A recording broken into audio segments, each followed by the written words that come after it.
Coming at you from CSB Studio C in Atlanta, Georgia, the Beer Battered Sports Network presents MMA Mayhem, where MMA matters the most with Brad Storm.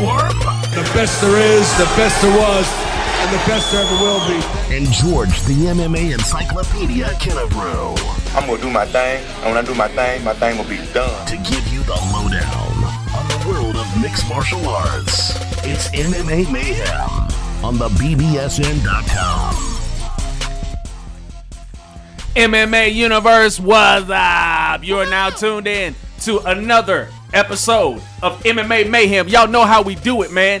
First of all, let me introduce myself, even though y'all already know who I am. I am the MMA Encyclopedia, George Kennebrew. Don't ask me how I know, because I just know, you dig? And I'm going to let y'all go ahead and say hello to my partner over here on my right side. State your name, bruh. Yeah, I got to state my name because nobody knows who the hell I am. I'm Brad Storm. The best there is, the best there was, and the best there ever will be. Why they call you that, man? Because I work hard. That's right. I work so hard for my money, man. That's it. But don't work too hard. Hey, you know what? You talk about how you roll. I guess you roll with a Blimpie sandwich and you don't give one to us? What? You could have called me. I was at the Blimpies. You could have called me. I would have got you a Blimpie best. I would have hooked Joel up too. Y'all my bros, man. What is a Blimpie's best? A Blimpie. Do you really want me to explain that? We're gonna be here all night if I explain that. Oh do you my really God! Want me to Does it have what is it? Meatball sandwich? No, what is it? No. It's got ham. It's got turkey. Never mind. I'm not explaining that. I'll just get you one and just let you try it for yourself. Anyway, that'd be great. We've got an awesome show for y'all on deck. You know what, George? Big signing by ATT Atlanta. That's right. One of, I should say, the UFC's finest. Dustin the Diamond Poirier. That's right. He has signed his John Hancock on the dotted line, and he is officially a part of the ATT Atlanta family. Congratulations to my boy Steve Vimes doing this thing, getting it done in the office. My boy Jacal Carnero is going to be responsible for making Dustin the Diamond Poirier even better than he's already been. And personally, us here at MMA Mayhem cannot wait to speak to Mr. Poirier. Who's the other one? Another one that got signed to ATT Atlanta. Drum roll, please. That y'all might be very familiar with. He is none other than the notorious one, Nick Newell. That's right, Nick Newell has hit the A-Town, and it is going down at ATT Atlanta, baby. And we love the XFC, and they got a big card coming up December 7th. Yes, they do. And you know what? Notorious Nick Newell's groups up with American Top Team, and now he's going to be facing Eric It's a Rap Reynolds. This one, and I heard that Corey Hill is going to be co-main eventing that card on the 7th. And, a lot of good things coming from that card, and, it's going to be a good one. And Ryan Thomas is going to be facing Corey Hill. So if you want to check out more, go to the XFC website, and you can get all your details. Mm-hmm. I posted Ryan Thomas's biography page on our Facebook page on facebook.com/thebbsn. And always go to our page. We got a lot of fan pages coming up. Always like the fighters' fan pages and wrestlers' fan pages and musicians as well. Yep. Share it to the world, man, because MMA Mayhem and BBSN, man, that's definitely where it's at. Isn't that right, Brad? That's right. And we were talking about this earlier. Another fight has been signed in the UFC. Forrest Griffin with Chael Sonnen moving up to light heavyweight, rather. Now, Forrest had to look for an opponent. And it seems like the opponent that he's found is just not any opponent, but it's a wonderful opponent. Matter of fact, it's Mr. Wonderful, Phil Davis. Oh, I thought you meant Paul Orndorff. No. Wait a minute. We don't want to go back too far. Not too far, Brad. The time machine doesn't go back that far. Yeah, Phil Davis. I mean, what do you fans think about Phil Davis taking on Forrest Griffin? Phil Davis looked outstanding in his last contest, and I was telling George, or I was making a statement, like he could compete legitimately for that light heavyweight title with Bones Jones. Yeah. Bones is going to have to get through Chael Sonnen, and if you looked at what Rampage said on Inside MMA this past week, he had some harsh words for Chael. He did. And, I mean, me and I know you love Chael. So yeah. What are your thoughts? And you love Rampage too. Yeah, man. I mean, these are two of my guys, man. You know, they've had some beef before in the past. They've traded little words off here and there, but you know, I mean, it is what it is. I mean, that's their problem. There's nothing I can do with it. They've got to settle it. If it comes to him settling it in the octagon, then I will be torn. I'll probably be biased, and you know, whoever wins that fight, man. But you know, the thing that I was discussing, actually, our producer Joel and I were talking about this before we went on air today. That's you know, about this Chael Sonnen thing. I mean, I know everybody's kind of sour about him getting the title shot, and everybody's saying the only reason why he's gotten all these fights is because of his mouth. But, Brad, I want to touch on something that you and I talked about briefly, and that is, you know, other than Chael, who I will admit has not even had a fight, who hasn't won a fight in the division, I understand. You got to start somewhere. We got to start somewhere. Who else in the division is ready for John Jones? Because if you look at it, Phil Davis, okay, but he's still gotta show up against Forrest Griffin. We got to see how that fight turns out. If Teixeira beats Rampage, Teixeira. Okay, then Teixeira. But at the same time, before that happens, I'm talking about right now. Right now, yeah. Well, who is ready to step up against John Jones? We obviously found out that Lyoto Machida wasn't ready, but it was a short notice fight if he was going to take it. And, you know, and there's a lot of talk going on that, you know, the reason why Lyoto Machida did not take that fight on such a short notice is because when you usually get 2 losses in the same division, you know, Chael Sonnen, for example, you have to reinvent yourself. You do. And he didn't want to put all that. This is the fight of his life. Yeah. So he wanted to be prepared. You got, you know, where's Lyoto Machida going to go? Is he going to go to middleweight? You can't go to heavyweight. Right. So I mean, yeah, you're right. I mean, it's a tough call, you know, and I know Dana White, I know his business philosophy is, you know, he's got to get the best fight available, and he wants the fighters to take the fights, and he thinks if they don't take the fights that it's ridiculous. But these guys are looking at it more as longevity now, and they got to keep their career going because it's short, just like football. Right. Well, let's look at it like this. On the other side of this Chael Sonnen thing, let's look at this drama about the John Jones and Anderson Silva. I mean, everybody wants this super fight. Everybody's hoping that Carlos Condit will somehow pull off the upset against George St. Pierre, and we could possibly get this John Jones-Anderson Silva fight to see who exactly the better man is. And, you know, it's just a question and just something that's just thrown up in the air right now. I mean, you know, we don't know what's going to happen in that fight. But, you know, I'm guessing Anderson Silva hopes for, you know, his sake that Carlos Condit does not win that fight, so he won't have to fight Jones. But this is the fight that everybody wants. I just don't, you know, George St. Pierre is an outstanding fighter, but there's a lot of question marks, you know, surrounding him. And I just don't know if he pulls off the Carlos Condit fight and he gets the victory. Okay, yeah, you can make a statement for, Anderson Silva should go toe-to-toe. Right. But I just think that Bones Jones and Anderson Silva make for a better fight. They're both tall. They're both lanky. They got reach. Both guys are, you know, I'm not saying George St. Pierre is not an overall all-around fighter, but I think that would make the better fight. And if he's talking about a payday, that is the payday that needs to happen. But, you know, we were talking about XFC earlier, and there's big news from the XFC newsroom. Let me tell you, XFC is looking to sign up with none other than who? Who are they looking to sign up with, Brett? I don't know. Strikeforce has been affiliated with them. Yeah, I don't know what's going on. I don't know what's going on there. Showtime. And this is that's right. There's big questions, you know, and John Prisco, hats off to you, man. You know, if this deal gets done with Showtime, the sky's the limit. But what does this do for Strikeforce? They're supposed to be having, from what I was hearing, a Night of Champions in January where they were supposed to have Luke Rockhold was supposed to be on the card. Ronda Rousey was supposed to be on the card. Daniel Cormier was supposed to be on the card.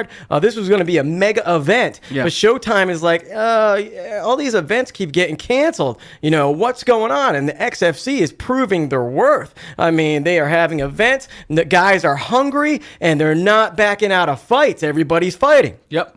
And I mean, I kind of saw this coming with Strikeforce, you know, and I really didn't want it to happen because I really feel bad for guys, you know, like the Luke Rockholds and the Daniel Cormiers and the Ronda Rousey's of the world. You know, they're not going to really get a chance to, you know, have more fights and stuff like that. So this kind of puts them in the wilderness, so to speak. But with this Showtime deal with XFC, could we possibly see John Briscoe make one of the biggest moves he's ever made and maybe lure Daniel Cormier or somebody to XFC? Oh man, it could happen. That'd be tight. Like I say, I'm from the wrestling world, and you got SmackDown and Raw. Okay, Zuffa is affiliated with both Strikeforce and UFC. That is correct. Why don't they spread the wealth a little bit? Have title holders in both Strikeforce and UFC, and at the end of the year, have a super event where all the title holders face off against each other. No titles will be exchanged. It would be for bragging rights. Yeah, I mean, call me crazy, and I don't know if you fans, I might be crazy. I don't know.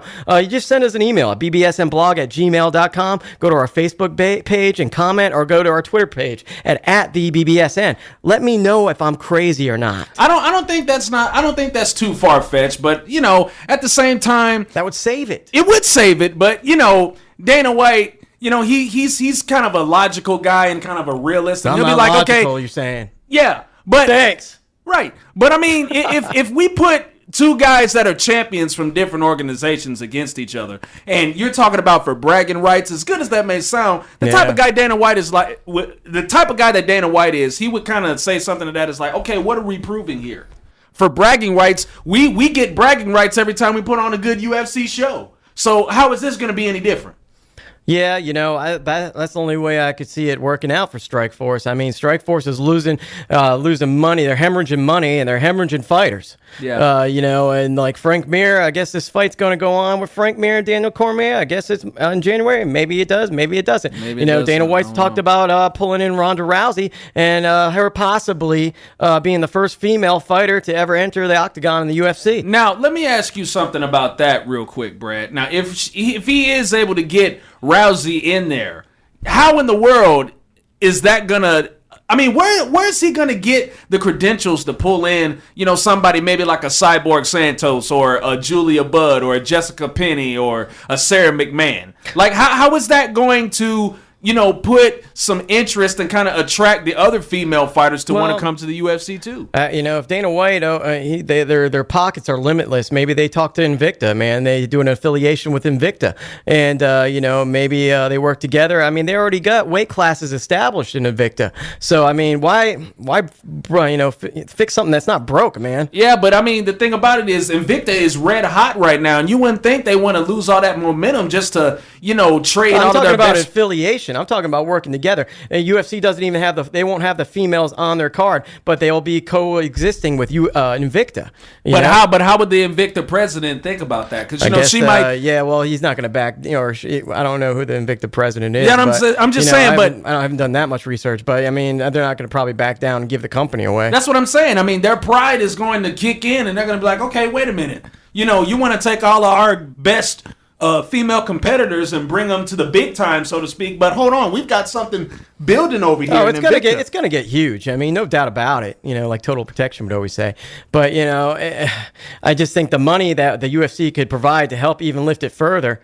I'm not a business guy. I don't know how that would work. Yeah. But we're talking from fan perspective. Yeah, we are. Couchfighter.co. That's where the fans talk. That's right. So I don't know, guys, what do you think, man, out there? Do you think that Ronda Rousey's going to make her way to the UFC? Is she going to go to Invicta? Is there going to be a fight in January? I mean, who's she going to be fighting? What is going to be Strikeforce's future? Can XFC actually pull it off and get on Showtime? Go to bbsnblog@gmail.com. Go to our Twitter page. Go to our Facebook fan page. Let us know. Hey, guess what? You know what? What? A big fight went down this past weekend. Houston Murphy's boy, Donnie the Bomber Bell. The Bomber dropped them bombs. Yeah, XKO, Extreme Knockout 16. Congratulations. He came out victorious against Brad Mitchell, and now is the lightweight champion over there. And you gotta give your hats off to Donnie the Bomber Bell, man. Yep. Lightweight 155-pounder champion. And if everybody out there, go to Donnie the Bomber's Facebook page, man, like his page, and congratulate him on that. Wild Bill's had a great fight card going on. Our boy Lawson McClure, he lost to Shane Crenshaw. The Hardcore Gym suffers a loss. And there's a lot of great fights on it. And Mike Corvino went down from Charleston MMA. Joel Cooper took out the victory. But I guess Wild Bills, man, it's a place to be. Not in a cage, it's in a ring. But, hey, they're still doing the same thing. That's it. Beating the crap out of each other. Great fights. Hey, we're going to have to wrap things up with talking about our news and notes. But, hey, real quick, Falcons or Eagles? Falcons, man. You already know that, man. We'll get into that later after the show. Game. Well, yeah, we'll get into that later after the show. But coming up next here on MMA Mayhem, we will be talking to none other than Keith BadnewZ Bell. So stay tuned. You are listening to MMA Mayhem right here on the BBSN.com and CouchFighter.co. MMA Mayhem fans, this is Brad Storm saying what up. If you love MMA as much as you love pro wrestling, then you're going to love the WWA 4. Every Thursday night, 8 o'clock bell time on Full Industrial and Commerce Drive. You'll see the best of the WWA 4 superstars such as AR Fox, Black Baron, Skeletal, J-Bo, K9, and many, many more. Go check us out on YouTube. Look up WWA 4, subscribe, share to the world, and comment as well. And you can also hit us up on Facebook at Fans of WWA 4. If you love pro wrestling action, the WWA 4 is where it's at. This is Lorenzo de Borgomeo, and you're listening to MMA Mayhem. Hey, I want to give a shout Welcome out back, to MMA K-Dice. fans. We are back on the Couch Fighter hotline. That's right, with none other than Keith BadnewZ Bell. Keith, welcome to the show, man. Hey guys, how y'all doing? You know, Keith, you got a upcoming fight coming up here on CFFC 18, October 27th. I was just wondering, you coming off 2 losses now. What are you going to do to prepare mentally for this fight? What are you doing to train on your training regimen that's going to prepare you to get you in the win column? Well, actually, it's more so just staying focused. My first loss back in '09, I really wasn't doing the things that I was supposed to be doing, acting like the world was easy, and this whole fight game was just given to me, and I learned the hard way. And actually, my last fight was a draw, and I don't know if you guys count those as fights or not. Okay. And what was the story behind that draw? You know what? I don't want to talk too much about it, but when I don't like talking about too much about being not the hometown guy. Yeah, no problem. Being the out-of-towner, or his gym was a mile down the road from the event. But, it is what it is. I mean, he has to look in the mirror the rest of his life with that gash I put on his face. He knows who won. That probably provides more fuel to the fire for you, though, as a competitor. Absolutely. I mean, I'm sure that ticked you off, and I'm sure you're ready for this for your opponent, because your opponent, I think what is he making, his pro debut? Yeah, he was 5-0. He's 5-0 as an amateur, but everybody, everybody wins as an amateur, and he was a super heavyweight too, which isn't a real weight class, which is make believe, right? Which is a fictional character. Hey Keith, this is the MMA Encyclopedia, George Kennebrew. Being that your opponent, Shelton Graves, is fighting in his first professional fight, I want you to tell me, does that leave more for you to expose of him, being that this is his first real big fight? Absolutely. The extra 2 minutes you have per round really weighs on you, and plus he's gonna be cutting weight from bigger than the weight class allows, and plus his neglect for learning how to wrestle, and plus striking with shin guards in Maryland. I guess that you wear shin guards up there, right? So it gets a lot realer as you when you do turn pro. Okay. How do you go about training for a guy that weighs 20 more pounds than you? Because I believe if I looked on the tail of the tape, so to speak, this guy is like 290 pounds. How do you go about training for a guy that size? You don't, because if you train heavier, you think heavier and you fight heavier. So I just do what I do. I've always been the smaller. Well, I've always been the smaller heavyweight when I wrestled in college, but I have one fight at super heavyweight. My last pro fight that I won, the guy came in at 320 and he was 6'9", and I finished him because he had no wrestling and he was just a big guy. So it's just another day, really. Yeah, but at a heavyweight, Keith, there is a weight limit that you have to reach. You can't go over a certain weight. Am I correct on that in the CFFC? Right, absolutely. And, what is that?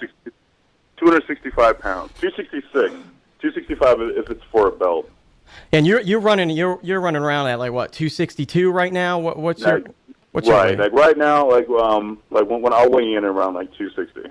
Yeah, so your opponent, Shelton Graves, he's going to have to cut some weight. And you don't know if that's going to take a little bit of a toll on him. And not to mention, since he's making his pro debut, there might be a little bit jitters going on when he steps into the cage. So, hey, Keith, step on it, man. Absolutely. My job is to put on a show and to train and to win, and that's it. I hope I get the best Shelton Graves that there is, so there's no excuses or anything like that. So hopefully we'll put on a fight. We'll put on a good show for the people in Richmond.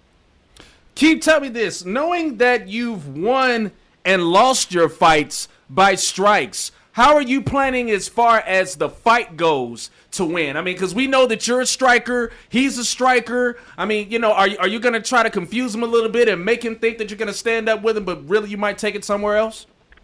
I might have to take a time machine back to college days and take him down and put something on him. Okay. You know what I mean? Nice. But who knows? I might put him to sleep as well. But I don't like to talk too much about it because whatever happens is going to happen as far as how I'm going to finish him. But the point is, I'm going to finish him. Yeah, right. You don't want to give your whole game plan away here on MMA Mayhem, but yeah. but you're right in the fact that you said you could submit him or you could strike with him. You got to be versatile nowadays. You got to have an all-around package, and it seems like that's what you're probably talking about right now, huh? Exactly. And also, will you be looking at some point in the fight to test this guy's will? Because we know he's a young guy. Like we mentioned, this is his first his first professional fight, I should say. And you're kind of the more experienced guy. You've had more fights. So are you looking just to test his will? I'll let my hands do that. You know what I'm saying? Like everybody is tough. You know what I mean? All heavyweights can throw hands. Mm-hmm. But it's really going to break down to who wants it more, and I intend to take that from him. I intend to change his life. He's never lost before. Right. He doesn't know what that feels like. You know what I mean? Mm-hmm. Yeah, because a loss could change you just mentally, and totally. He's probably riding high with confidence right now. Oh, yeah. And I believe, this is going to be a great fight, Keith. It should be. You know what I mean? Like if he wants to make it a good fight, then if I let him stay around and make it a good fight, that'll be what it's. That'll be the story. Right, and I'm sure if he does get a little overconfident or overzealous, I'm sure you'll have something waiting for him if he does that. Yes, sir. That's what we trained these last couple months for. Hey, Keith, I got a question for you, and I don't know if you saw Score Fighting Series 6. I don't know if you saw it or not. But there was a fight between Tony Hervey and Jorge Brito, and Jorge Brito was dominating the fight probably all 2 rounds. And pretty much what happened to him is he broke his arm and could not continue, and thus Tony Hervey won. Now, do you agree with this? I mean, if somebody gets injured in a fight, do you agree that the other guy, if he had been dominated the whole time, that he should get the victory?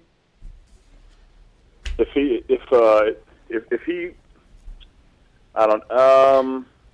dominating the whole time but was injured. Yeah, say for instance you were in a fight and you were dominating the whole fight and then you broke your arm and they give it to the other guy. Now that to me is just like that. I don't understand that. I think the judges should be able to decide up until that point. Just like in baseball, if it gets rained out, they usually give it to the team that has the most runs. Yeah. So what do you think about that? Now, I don't know, man. It's kind of funny because if you can't continue, and the other guy can continue, then you got to see it like that too. And the guy wasn't really humble about it. Tony Hervey, he's a good fighter, hands down. Right. But he wasn't really humble about it. When he won the fight, he's like, if this would have won a 3rd round, I would have I wear people down when they're on top of me, so I would have taken it. So, and that, I'm like, come on, man, you got dominated the whole time. And I wanted to ask fighters, what their thoughts were on that. It doesn't make any sense to me. Yeah, but as far as because it all gets broken down to it being a show, and if the show is stopped for any reason, then they have to award a victor. And so somebody has to win and somebody has to lose. Yeah. There's no such thing as draws. You know what I mean? So, Yeah. but no, if the guy can't continue, then then I guess I have to say the guy's got to, That's a tough way to lose. Yeah, it has to be. I want to get back to, your nickname, man, Bad News. I know BadnewZ Brown. I'm a big pro wrestling fan. I've been around with WWA 4 and everything. But, you say, Bad News. How did you get that nickname, man? Well, I'm originally from Newport News, Virginia, and the nickname is Bad News, and it just stuck with me. Like when I was wrestling in college, they said when MMA was like just getting like really really big around like '96. Yeah. So I saw a couple guys and they were training and they were like, yeah, they asked me if I train. I said no, but if you did, what would your name be? All right, it said Bad News, and this was in actually it was in '99. It was '99 they asked me that, and I said Bad News, and started fighting in like 2008, and it stuck. So that's a cool nickname, man. Yeah. One question I wanted to pose for the future for you, Keith. Say if this thing at heavyweight doesn't work out, so to speak, would you ever consider dropping down to light heavyweight, possibly? Man, I won't be 205 pounds 10 years after I'm dead. There's no possibility. It will work out. I've been a heavyweight competing for as long as I can remember, since I would have been a 205er in like the 8th grade. Oh, come on, Keith. You can let go a little bit of that lasagna and man. spaghetti for about a couple of months. You can let go a little bit of that Golden Corral and Ryan's, man. Come on. Come on now. You're a professional. I haven't eaten Golden Corral in so long. No, but the thing is, like, I don't know. 50 pounds is a lot of weight. No, my frame supports it, and I don't know. Well, hey, man. If the money was right for it, and if I can fight without one limb, then sure. Well, hey, man, it's been great talking with you, Keith. Bad News, Bell. You got a big fight coming up October 27th, CFFC 18. You're going to be facing Shelton Graves in his pro debut. You got any sponsors you want to make a shout-out to, or anybody that you want to just give a holler at? Yes, my manager, Molly, with Southern MMA, first and foremost, Outlaw Fight Gear, and let me see, Rick Katoof with Katoof Nutrition, and and Jeremy Apparel. Okay. And Jocko Athletics. Well, hey, Keith, I wish you the best of luck, man. Keep in touch with us. And are we going to be able to see this fight on YouTube anytime soon, or is there any video format for it? Well, yeah, it should be. I believe it's streaming live, and Excellent. I'm not sure if they're doing something with Xfinity to put it on their channel. Oh yeah, last thing, MMA Institute also in Richmond, Virginia, representing hard. That's the team. So, but yeah, you can check those. Just check the website, CFFC.tv. Okay. For more details, and we'll see. And hopefully you get to see me. And also, fans, check out Keith Bad News Bell's fan page. You want to check that out on Facebook, just type in his name. You'll find it. Like it. Do that. Yes. And at Bad News Bell, at Bad News MMA on Twitter. Oh, excellent. All right, man. Yes, thanks sir. again. Thanks, guys. Coming up next on MMA Mayhem, we're going to have Georgia's own Steven, the Advantage Upchurch, only here on thebbsn.com and couchfighter.co. Every 2 minutes, an American is sexually assaulted. The majority of victims know their attacker. It could be your friend, your neighbor, or someone you met at a party. If you said no, it's rape, and it's a crime. This is Christina Ricci with RAINN. Call the National Sexual Assault Hotline today at 1-800-656-HOPE or visit rainn.org. That's RAINN.org. Brought to you by RAINN and this station. Hey, I'm Donnie the Bomber Bell, and I want the latest MMA news. I tune in to MMA Mayhem. Check, 1 2 1 2. Mic check. Ladies and gentlemen, welcome back to MMA Mayhem. We've got another special interview for you via the Couch Fighter Hotline. We are talking to none other than Steven, the Advantage Upchurch. Mr. Upchurch, welcome to the show. Hey, thanks, guys. I'm really glad to be here. Thanks for having me on. Glad to have you. Now let's talk about your most recent fight against George Hickman. Now that was a very explosive victory you got. You knocked the guy completely senseless, and I want you to tell me and our listeners, was that kind of a statement fight for you with that knockout of George Hickman? It was, I guess. I mean, every fight you have, you're trying to make a statement. George, he was undefeated when we fought, stud wrestler, and those are the kind of guys that I like to fight. Guys that should have an upper hand or should beat me on paper. I like to get out there and beat them. Hey, also, Mr. Upchurch, this is Brad Storm. You beat one of our sitting co-hosts, Jake the Snake Pruitt. You took him down. Right. You took him down with a guillotine choke. And I want to know what your future plans are. Are you planning on stepping back in the ring at Wild Bills or fighting at Bangkok anytime soon? I actually had a fight slated for next month. I'm coming off a rib injury. I had a dislocation of one of my ribs, and so I've been healing that up. I should be back to full training in the next couple weeks. But yeah, man, I'm always looking to fight. That's why we do what we do. It doesn't matter if it's Wild Bills or Bangkok Fight Night or out of state. I want to get back to training with my training partners and then get back in the ring or the cage. Yeah, I fractured a rib. I know that's a painful and a long healing injury, and I wish you best with the healing on that. But who do you want to face? Who's out there that you want to go toe to toe with? Anybody, man. I let my managers over at 12 Management take care of that kind of stuff. Who I get in the ring with. It's the guys, like I said. We'll find somebody that should be a step up, has either more experience, but get in there, fight them, see if I can beat them. Man, I don't really headhunt. I don't have any names that I'm looking to get out there and prove myself against. I just want to fight. I want to fight whoever's out there, man. Now, Steven, we know that you are a trainer at Knuckle Up Fitness, and I just want you to tell me and tell the listeners, give us a little insight on what training is like up there at Knuckle Up. We've got a great camp over here, man. Not a slouch in the bunch. We got both professional and amateur fighters. Our amateur fighters train up and train with our pros.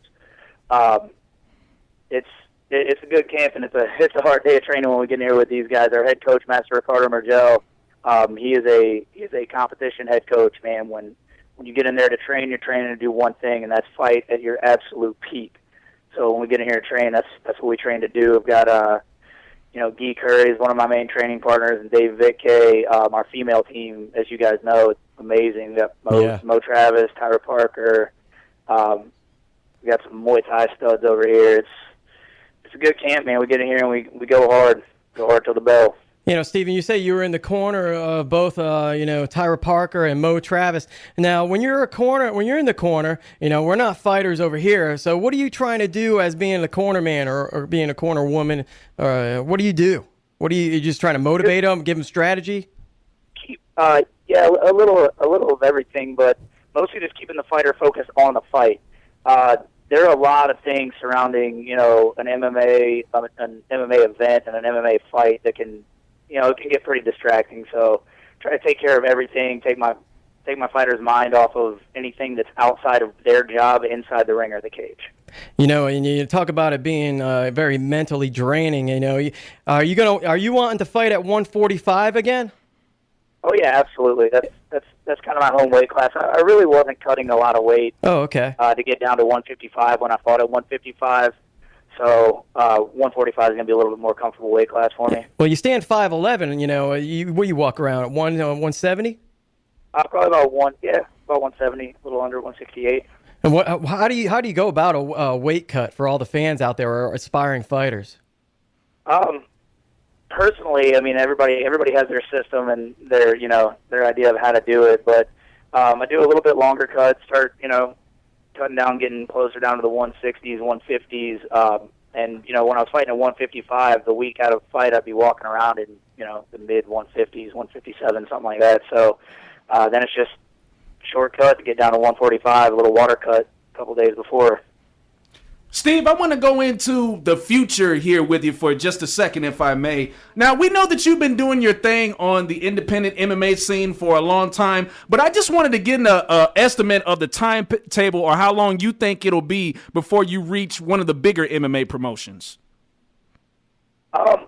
You know, I've always made a habit of taking each fight as it is. I think when you look too far out into the future, it's good to have long-term goals and things like that. But I don't know, man. I don't really have a timeline. That's a good question. I don't really have a timeline. I'm going to get healthy, and then I'm going to take the next fight that comes my way. I'm going to get in there, fight my best, and then I'll look at the next event and the next fight. But I am looking to. I've fought predominantly in Georgia. I like it here. It's where I'm from. I was born and raised here, man. We got awesome fans. Oh, yeah. My friends and family, my gym, obviously, and teammates are here. But I'm looking to do a little bit more traveling as soon as I get healthy, get out there and, get around the country a little bit. Okay, cool. Describe to me one thing about you training other fighters up at your gym. Describe to me what is the one thing that you love about training other fighters. But I pick one thing, man. It's training is learning. Anytime if you're holding pads for someone, you're not just training them. You're training yourself. There's something to be learned from everybody. It doesn't matter if they have more experience, less experience, train in a different discipline. You can pick up something from anybody you train with. So that's my favorite thing about it, man. And now you're helping a lot of people, a lot of individuals develop their skills, and a lot of people probably are looking up to you as their mentor. And I want to ask, who has been your mentor as far as growing up in the fight world and improving your skills? I'd have to say Chuck Norris. Cool. Oh, wow. Cool. Nice. Mostly because of his beard. Amazing beard. Yeah, I noticed you got the beard going on, man. I was checking you out in your picture. Yeah, I was like, okay, he's got the Chuck Norris thing going on. What's up? You got the Chuck Norris thing going on with the beard. Yeah, we like that. Yeah, I dig that, man. It's great. It's great when you can have a job that you can grow a beard. That's right. I can't grow a beard. Hey, you got the nickname Advantage. Why don't you let the fans know how that came about? Oh man. Well, one of my old teammates and a good friend of mine, CK Lindsay. I'm sure you guys know who he is. Yeah, isn't he ranked #1 now? And out Muay Thai fighter. Yeah. Yeah. We've been friends for a long time, and I don't know, to keep it short, it's a tennis joke. I came into the gym one day wearing a headband. Yeah. Wow. CK thought I looked like Andre Agassi. And that was it, man. Started calling me the Advantage, and it stuck. That's awesome. Advantage, Upchurch. Wow. Sounds a little different when you say it that way, right? Yeah, I know, right? Tell me this, Steve. Now we know that you're looking to get another fight coming up soon, and I want to go into your mind a little bit. How do you keep yourself positive or keep a positive mindset when you're anxiously awaiting for that next fight? I mean, for me, it's not that difficult, man. I get to punch my friends in the face every day. Hey, what's better than that, right? How happier I could be. Right. Yeah, you're actually, you're fighting in the cage or the ring, and then you're doing what you want for a living you love. I mean, yeah, like you said, man, that's a no-brainer. And it's a nerve-wracking experience, to be sure. But I mean, if you sit back and look at the big picture, I mean, you get to train. I get to hang out with people that I love. I get to get in a fist fight with my friends every day, and at the end of it, I get to fight in front of a few thousand people and not get arrested. That's awesome. Yeah, that's pretty awesome. And that's why we do this here over at MMA Mayhem. You got any sponsors you'd like to make a shout out to, or any affiliates that helped you make a rise in your career? Oh yeah, absolutely, man. First, the people that have helped me get well, Dr. Weeks over at Cobb Pain and Rehab. Those guys are awesome, man. I go over there just for general maintenance, even when I don't have an injury, but they're great. My manager, CJ Wilson, over at 12 Management, we've been talking to one of the largest sponsors that I've had is PBR. We're in talks with them right now to maybe get them on the sponsorship boat for my next flight, so that would be super cool. And Rev Gear. Oh, cool. Everybody in MMA knows Rev Gear, man. They keep us geared up, ready to go. You got a page? You got a Twitter page? You got you want to give a shout out for your Facebook? You can follow me on Twitter at @_Upchurch. you hit me up on Facebook. I've got, my fighter page, Stephen the Advantage Upchurch, and, my personal page. You can hit me up on there. Okay, and one last thing, Steve. Now, we know that you went to UGA, and we know that you're a former Bulldog, as my co-host Brad is. Give me your prediction real quick on who do you think will win the big game this weekend? Will it be Florida, or is UGA going to pull it out? Oh, man, go Dogs. Yeah, go Dogs is right. Get out there. They've had some real showings this season, but when it comes game time, man, Georgia plays to the level. They tend to play to the level of their opponents. So get out there and kick some ass this weekend. There you go, man. Well, hey, Stephen, thanks for coming on the show, and everybody out there. Stephen, the Advantage Upchurch. You're gonna want to check this guy out. He's going to the top. Appreciate it. Thanks, guys. I really appreciate it. Coming right at you on MMA Mayhem. We're going to be wrapping up the show with MMA Encyclopedia Insight and News and Notes, only here on thebbsn.com and couchfighter.co. Okay, astronaut, you're up. You'll be meeting with Wish Kid Brandon. His wish is to see a space shuttle launch. All systems go. This year, more than 27,000 children will be diagnosed with a life-threatening medical condition. The Make-A-Wish Foundation can give them hope that will lift their spirits in these trying times. And Cowboy, you'll be meeting with Shayla at a dude ranch in San Antonio. Let's saddle up. Their wishes are waiting to come true. You can help make my wish happen. Visit wish.org today. Hey, this is Chris Kane, and you're listening to MMA Mayhem on the BBSM.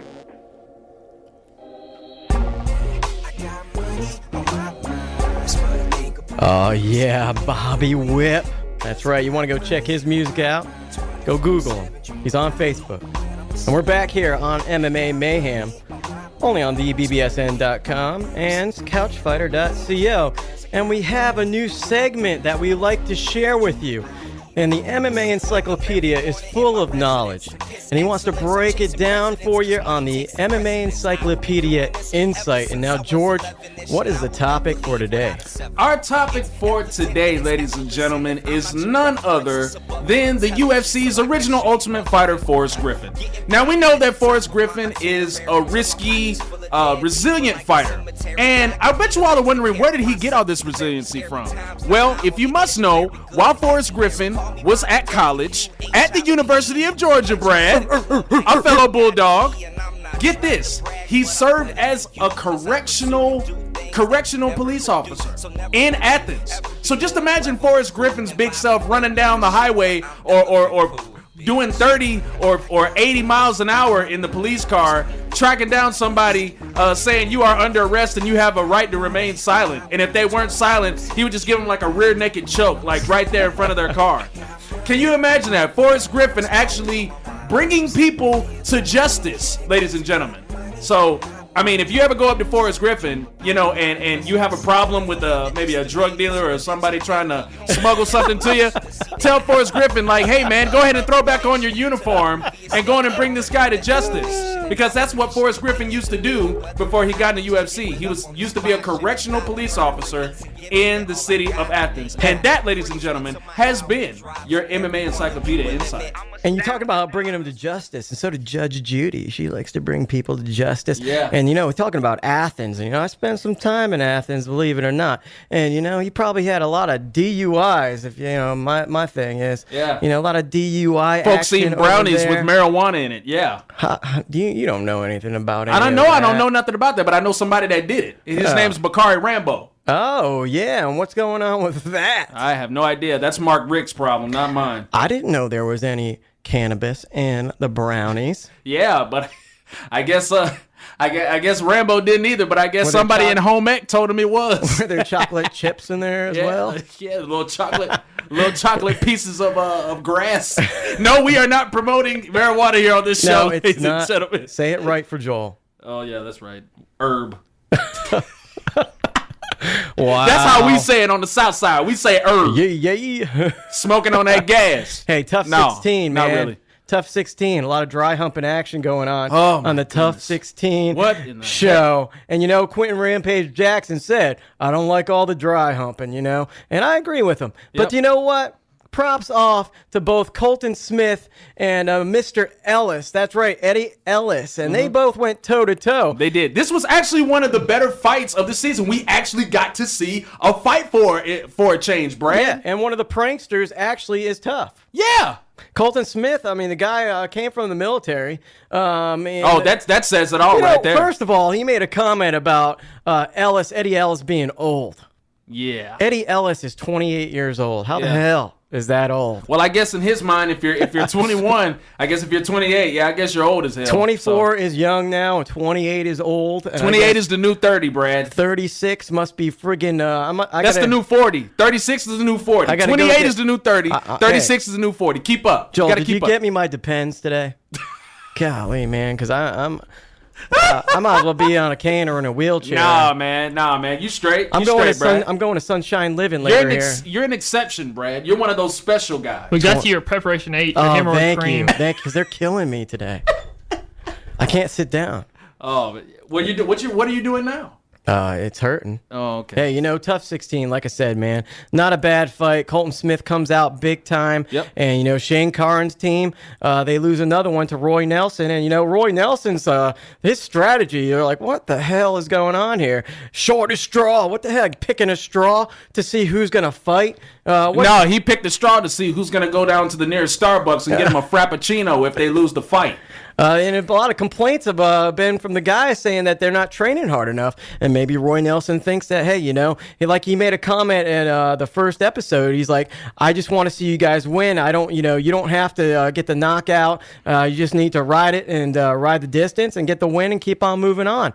Yeah, but, when you're a coach. I don't agree with that. Yeah, when you're a coach, of course you want to say by any means necessary win the fight. But at the same time, you want to at least put a little stamp of approval, or at least win the fight with some type of emphasis to it. You know what I mean? George, driving down here, I was thinking, back in the old days, and correct me if I'm wrong, because you're the encyclopedia.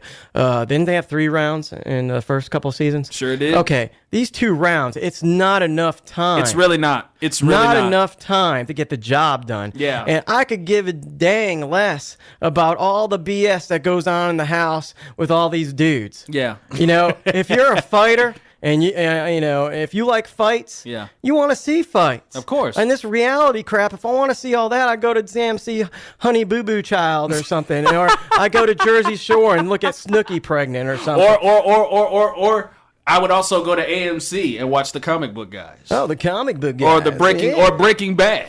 Oh, yeah, like that Stan Lee show where everybody pretended to be superheroes. Of course. Did you see that one? Right. But, it's just ridiculous. I don't want to see a bunch of guys going, after a guy loses, and the next day he's drinking a beer going, come on, bro.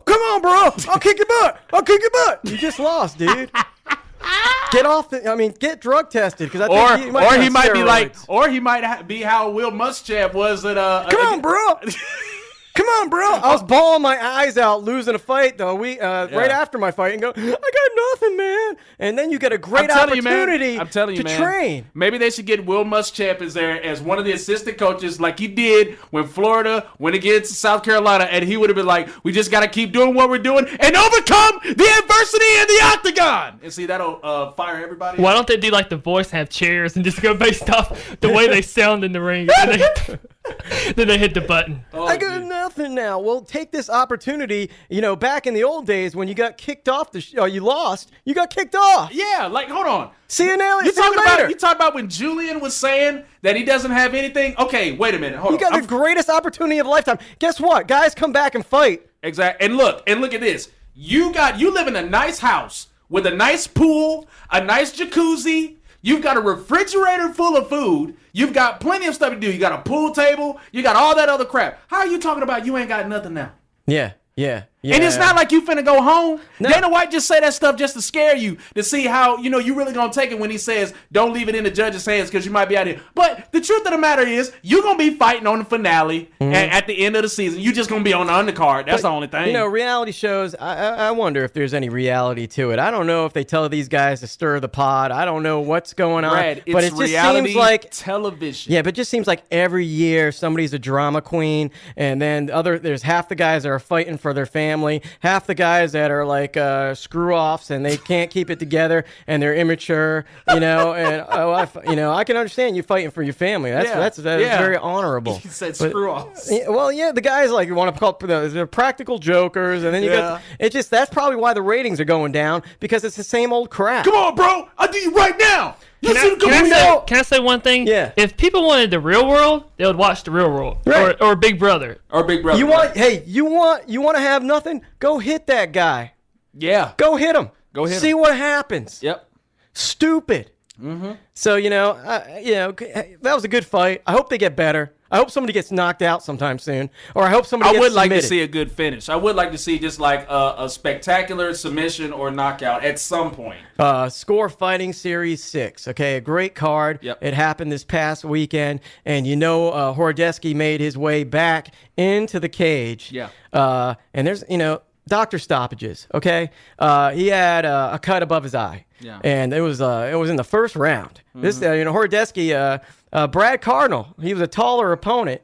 Both guys were going toe to toe. It was very even. Yeah. But then the doctor stops it. I think Hordesky had so much Vaseline they were trying to cover it up, but they wouldn't let it allow it to go. And I like Hordesky. I always liked him. The guy's a good fighter, and he's still young too, man. You were talking about the cuts, and where was Jacob Stitch Duran in this situation? He was. I don't know if he was working that card. I didn't see him working that card. That's why you call Jacob Stitch Duran the best cut man in the business. He can carry anything. He might have needed a staple gun because what they were saying was that they possibly could have saw the skull. Wow. So old boy Marvin Eastman him. He Vitor Belfort Marvin Eastman him. Yeah. Like really. And that's a suck way to have to end the fight. And also, I was talking about it, Tony Hervey and Jorge Brito. Okay, but Jorge Brito was dominating the fight for 2 rounds and ended up breaking his arm in the second round at the end,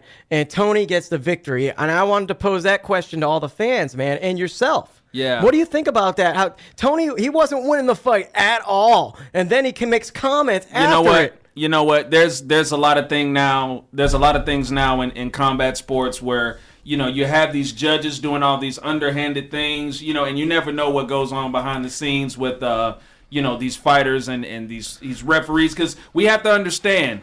All of these people are all of these people are fans. All of these people are fans too, at the end of the day or whatnot. So, you never know what's going on, man. I mean, he could have bribed the judge and be like, "Hey, man, but he broke his arm." I mean, I'm talking about it. This is an injury, but the guy dominated the whole fight. Now, don't you think that you would leave that to the judges? Okay, the judges will go, "Okay, it was a 2-round fight. He can't go on, but he was dominant the whole time. Give him the win." Yeah. And then Tony comes out and says, I like to wear jiu-jitsu guys out. Yeah. I like to wear them out, and I would have got him in the 3rd round. So I'm like, he's still talking smack, and he got dominated. What the hell? I don't know, man. Like some people just think that they have a right to do something just because, they're in a certain position or, have something that they think they got going for them. I don't know, man. I don't know. That's a good question for the fans. I like to hear what everybody else has to say. Yeah, please. Like we talked about us. the 5 count when guys are getting dominated or whatever, or somebody's getting pummeled, and some fights are being called too soon. Some fights are being called late. Steve Mazzagatti. Oh, Mazzagatti.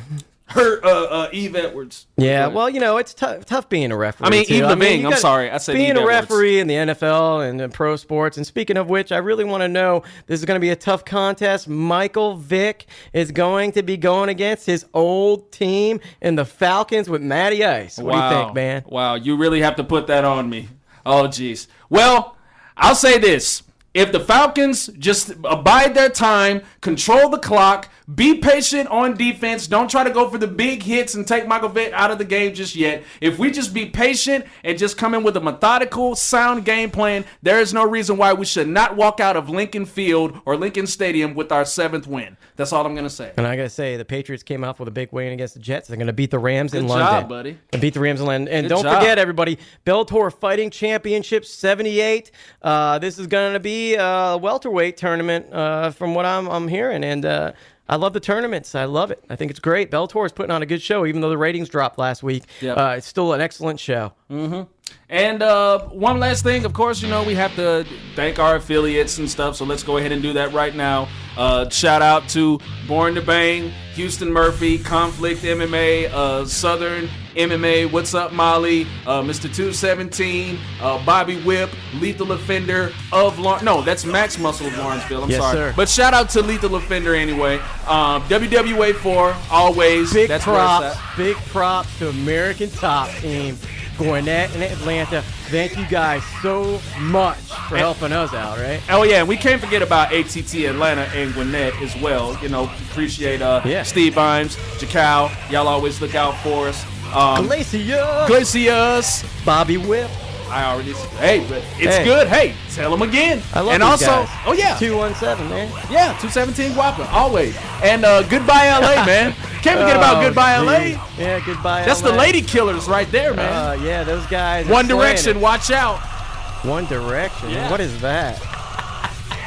What is that? That's that 36-year-old here. Oh yeah, that's right. One Direction. That's what makes you beautiful. Thank you.